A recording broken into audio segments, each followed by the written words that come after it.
aniversario. Mi nombre es Inmaculada Urraca y voy a dar paso al módulo 3, que es el de la desigualdad en el mundo y la rudeza de las naciones. Hoy en la sesión del módulo, que está referida un poco a la violencia, se ha denominado hombres armados y engranajes desalmados, y nos va a acompañar Víctor Alonso, que es profesor en el Departamento de Ciencias Políticas y de Administración de la Universidad Complutense de Madrid. Buenos días, Víctor. ¿Qué tal, Inma? Buenos días.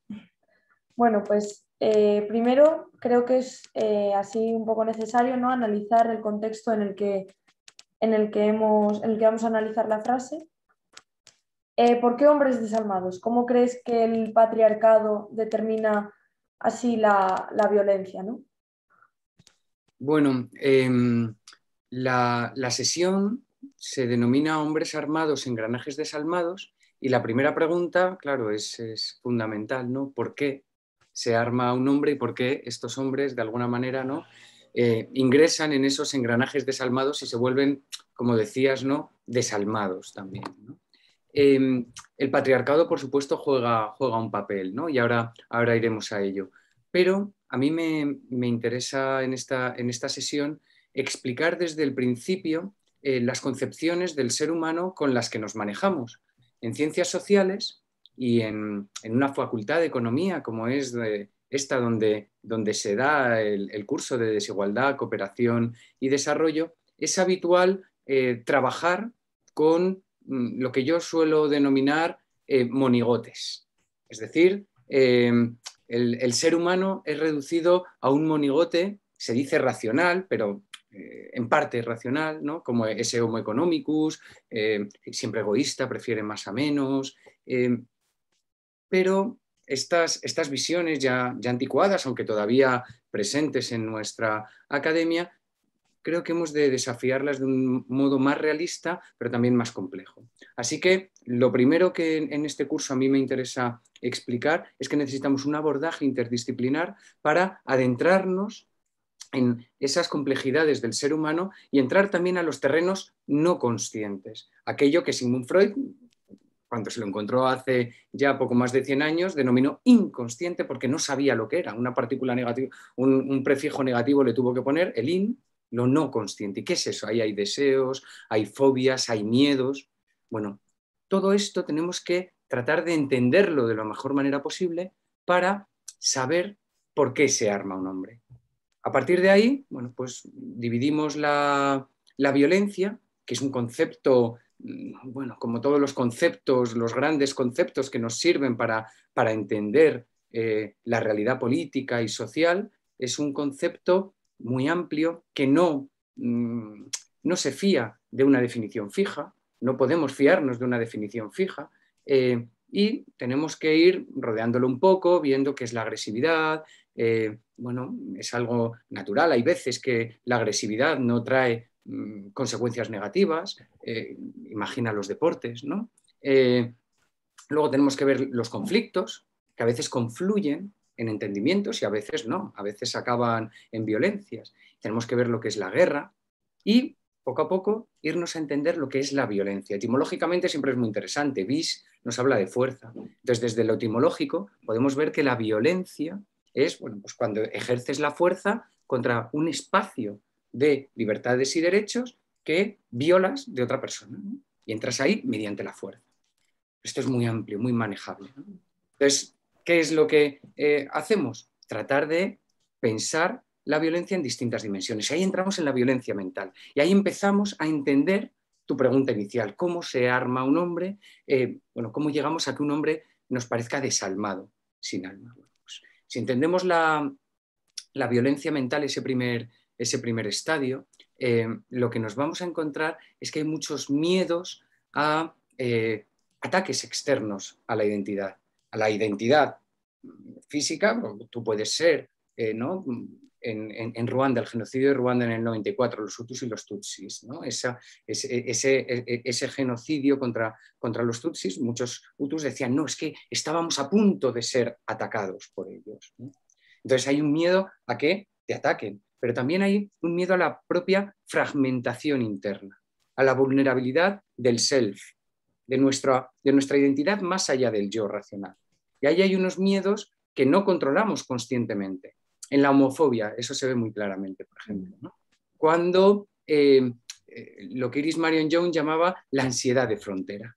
Tú, bueno, pues tienes unos deseos que no acabas de identificar del todo bien y tienes mucho miedo de, ostras, me estoy sintiendo atraído por personas de mi mismo sexo y eso me crea una ansiedad que trato de rechazar todo lo que tenga que ver con esto y en muchas ocasiones la homofobia viene precisamente de sujetos, de personas que tienen estos miedos muy enraizados y ante ello rechazo absoluto y eso te crea la falta de empatía con los otros, ¿no?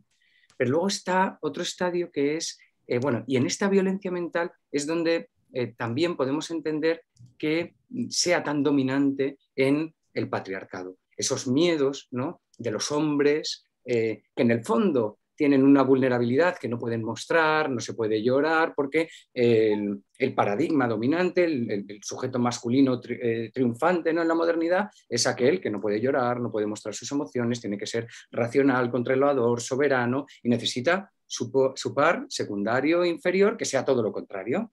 Emocional, por supuesto, controlada, nada soberana, por supuesto, que está llorando, que está mostrando sus sentimientos, etcétera, ¿no? Bien, en este esquema, el sujeto masculino que trata de llegar a ese paradigma de la masculinidad dominante va a tener muchos miedos, muchas vulnerabilidades que va a afrontar de un modo violento, tratando de bueno, cerrar todas esas grietas por las que piensa que puede agrietarse su ser, puede haber una descomposición psíquica interna, ¿no? Bueno, pues estas cuestiones también entran en lo que explicamos en esta sesión sobre hombres armados, porque precisamente la evidencia es un hecho, son gran mayoría los hombres armados, pero no solo eso, sino que hay unas relaciones estructurales de género que permiten bueno, pues la persistencia de estas violencias estructurales. En todo esto, tú dime si me estoy extendiendo. Sí, no. Vale. En todo esto siempre hay un momento donde tenemos que ver en esa violencia mental cómo se construye el hostis, cómo se construye el enemigo, ¿vale? Y en esa construcción del enemigo tú puedes proyectar partes intolerables de uno mismo en el otro.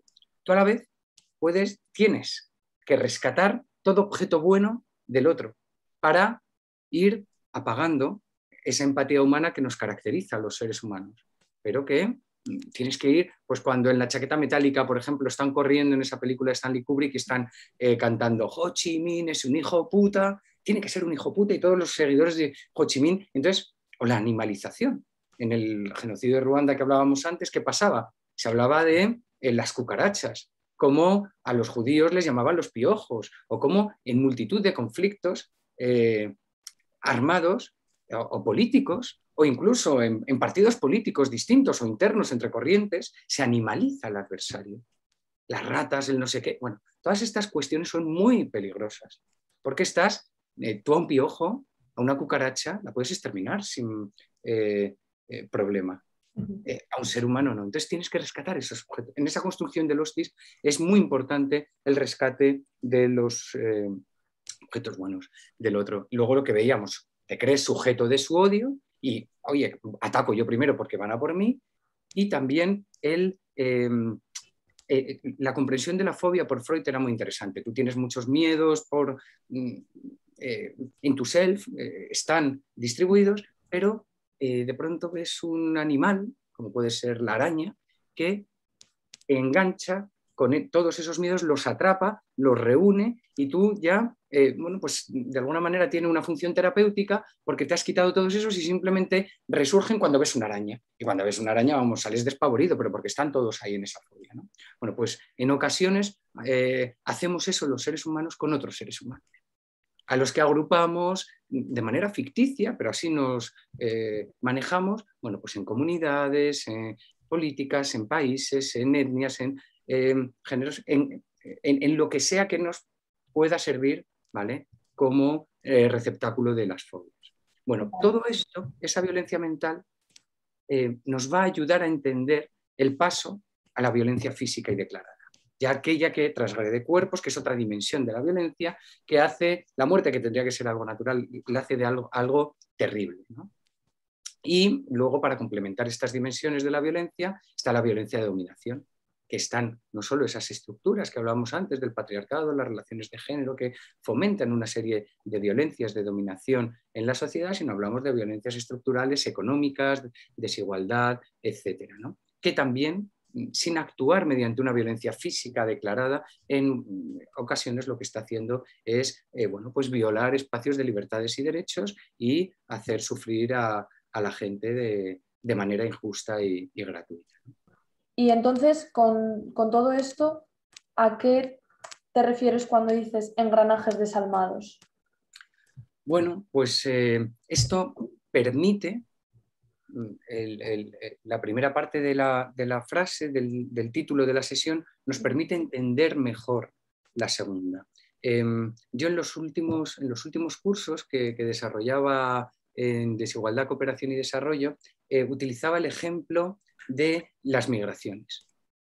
Nosotros, así comienza Joseph Carens, uno de los grandes estudiosos de este tema, ¿no?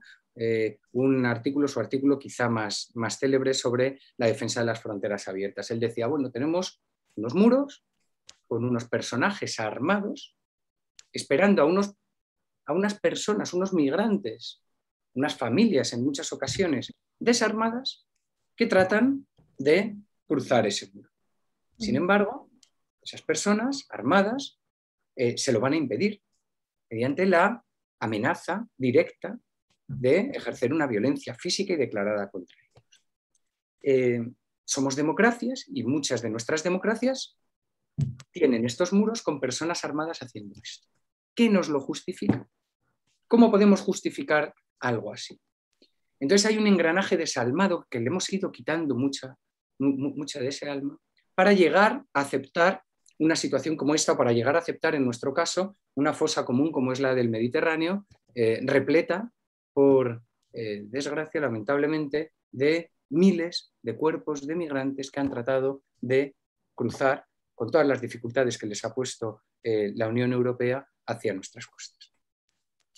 ¿Cómo permitimos esto en una democracia? Porque bueno, pues ese engranaje desalmado nos viene a decir, no, bueno, es que hay fronteras y debemos defender las fronteras. Ay, no debemos defender a las personas antes que las fronteras. No, es que son no ciudadanos. Bueno, y la distinción entre ciudadanos y no ciudadanos nos ha venido caída del cielo. ¿Por qué los no ciudadanos tienen que tener menos derechos que los ciudadanos? No, bueno, es que tenemos en nuestros códigos civiles una serie de indicaciones que nos dicen por qué alguien es ciudadano de un país y qué derechos tiene, ¿no? Entonces ahí a mí siempre me ha servido mucho el estudio de Hannah Arendt, ¿no? Para desmontar las creencias que tenemos incorporadas sobre el Estado-Nación. Parece que el Estado-Nación ha existido siempre y estos códigos civiles basados en la sangre y la tierra, ojo, el ius sanguinis y el ius soli, sangre y tierra, que son dos de los grandes conceptos que los nacionalismos más terribles del siglo XX utilizaron. Estoy hablando directamente del nazismo, ¿no? Tenían esos lemas en torno a la sangre y la tierra. Bueno, lo conservamos en nuestros códigos civiles diciendo el ius sanguinis y el ius soli es lo que nos hace ciudadanos. Quien no tenga nuestra sangre, quien no tenga nuestra tierra, que no haya nacido en nuestra tierra, está, bueno, hay un proceso de naturalización más complejo, más difícil, pero si no, te quedas fuera. Y no tienes un Estado-nación que te pueda proteger, que te pueda hacer, que te pueda convertir algo que es nominal, que son los derechos humanos que están escritos en un papel, en algo real. Entonces, bueno, pues hay un engranaje desalmado, que es el Estado-nación contemporáneo, que en el caso de las migraciones está aceptando y está permitiendo que todos pensemos, entremos en un estadio de violencia mental por la cual hay unos hostis, muy cercano etimológicamente a la idea de los huéspedes, ¿no? Que estamos permitiendo que se queden fuera, que mueran en el mar, que tratemos de no culpabilizarnos hablando de que si las mafias, que si tal. No, si es que no hay ferries, no hay fronteras abiertas como debería haber. Entonces, eso es lo que está sucediendo en nuestros mares, en los muros, en en los desiertos. Sí, ¿vale? en todos los sitios. Entonces, todo este estudio del engranaje desalmado es lo que, bueno, de una manera más amplia siempre hemos ido haciendo para entrar en las distinciones, ¿no?, de otras categorías, como pueden ser apátridas, refugiados, migrantes, que también están cargados de intenciones, ¿no? Bueno, y lo que parece obvio, dejar que nos parezca obvio, ¿no? Vale. Y según todo esto que has dicho, ¿cómo dirías que se arma un hombre? Porque evidentemente pues tenemos las armas, ¿no? Las armas materiales, pero ¿te refieres a esas únicamente? Excelente pregunta, Inma. Tenemos una serie de guerras, ¿no?, que evidentemente se desarrollan a partir de las armas que los estados proporcionan a sus ejércitos. Tenemos otra serie de armas, ¿no?, que circulan en la sociedad y que hacen, bueno, pues también hay ahora en los últimos años, ¿no?, unos desarrollos muy interesantes sobre las concepciones que llaman posthumanas del individuo, ¿no?, donde, bueno, no solo tiene que ver la relación con otros seres vivos no humanos, como pueden ser aquellos bueno, pues, del reino vegetal, del reino animal, que empiezan, bueno, pues a ser considerados también sujetos de derechos y demás, sino también nuestra relación con otros objetos tecnológicos, ¿no? Entonces, en este sentido, es muy interesante... Uy, perdona que me están llamando. Tranquilo. En este sentido, es muy interesante también el observar la relación del ser humano que se arma con estos objetos tecnológicos que potencian la capacidad de matar que tiene el ser humano más allá de, generalmente, sus manos, ¿vale? O, bueno, también quienes saben artes marciales, bueno, pues con sus piernas tenemos, bueno, pues en nuestro organismo diversos elementos que nos pueden ayudar a ejercer la violencia contra otras personas, y las armas potencian esto. Pero hemos llegado a tal punto que ahora mismo ya tenemos drones no tripulados que están, bueno, pues ejerciendo una violencia humana, porque está finalmente dirigida por humanos, pero desde elementos no humanos, ¿no?, como son estos drones. Esto también da mucho pie a la reflexión y es un camino una vía muy interesante para... Pero finalmente, no es verdad que un ser humano no necesita llegar a estar armado, no necesita tampoco tener otros objetos tecnológicos de los que valerse, sino con sus propias manos puede ejercer enseguida la violencia contra otra persona, ¿no? Yo te diría que ahí vuelve otra vez a tener un papel fundamental todo ese estadio previo que es la violencia mental. Al final estamos hablando de rupturas de empatía, estamos hablando de cosificación o animalización de nuestro objeto de violencia, estamos hablando de fragmentaciones internas, de desequilibrios psíquicos, de cuestiones que afectan, ¿no? Y también estamos hablando de engranajes desalmados que nos han ido introduciendo, bueno, pues esas obviedades que tenemos que tratar de romper mediante el estudio crítico, ¿no? Esas obviedades que, bueno, pues son las responsables de que al comienzo de la Primera Guerra Mundial en muchos sitios se fuera cantando alegremente hacia la guerra como si fueras de fiesta, ¿no? Sí. ¿Qué es lo que hace a las personas naturalizar de esa manera la violencia y finalmente el asesinato o el causar la muerte de otras personas, ¿no? Eso yo creo que está en el kit de nuestras preguntas de investigación y estudio. Así es. Hay una última cosa que me parece también importante recalcar, ¿no?